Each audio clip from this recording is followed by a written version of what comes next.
common piece of feedback that we get from our clients who we book for interviews on podcasts is that podcast hosts are making them jump through hoops.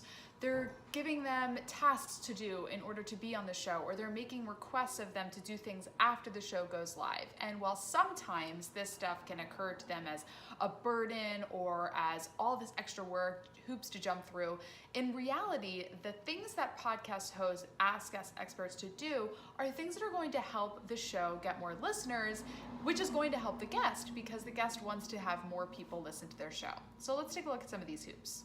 Number one, podcast hosts will often ask guests to subscribe to the podcast. Now, I don't think it's realistic that if you're getting interviewed several times per month, you're going to subscribe to every single podcast, because when you subscribe to a podcast, the episodes are automatically downloaded onto your phone or your computer, and just to be a guest on a show doesn't mean you then have to become a regular listener. But what I do think is totally reasonable is to download a couple episodes, listen to the podcast before you're going to be a guest so you can be properly prepared.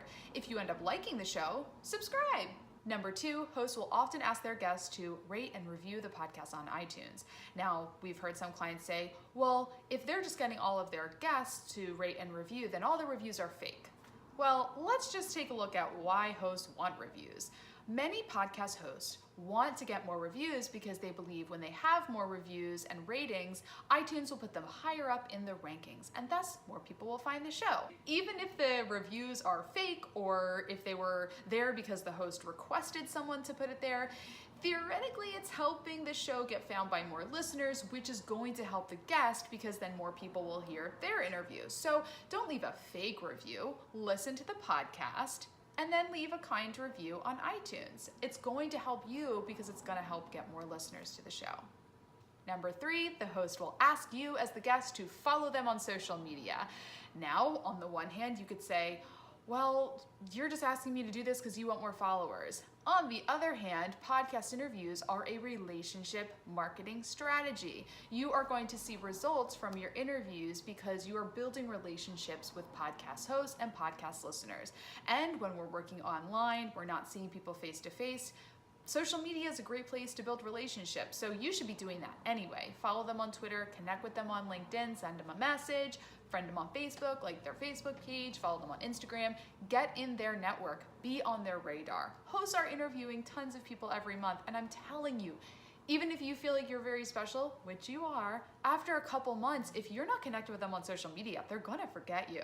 So follow them on social media, that's gonna help you be remembered by them, and then they'll wanna promote your episode more.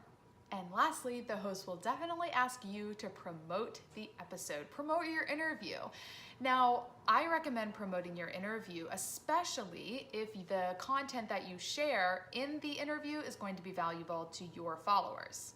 It's also great to promote your interviews because your current followers, the people on your email list, the people following you on social media, when they see that you're getting interviewed, they're going to see you as an in-demand expert, which is going to help position you better to them.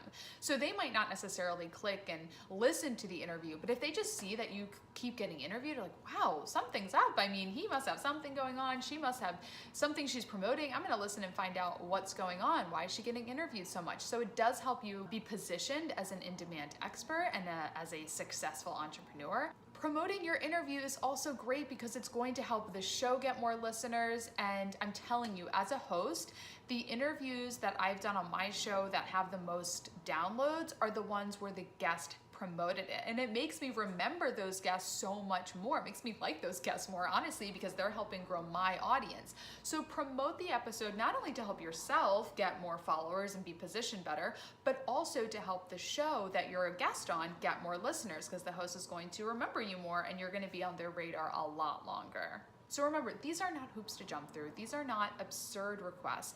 These are things that the host believes is going to help them grow their show's audience, which is going to help all of their guests be found by more people. If you're ready to get interviewed on podcasts, if you want to partner with Interview Connections so we can find great shows for you to be a guest on, apply. Go to interviewconnections.com/apply. I'm Jessica Rhodes, founder and co-owner of Interview Connections. Thanks for watching.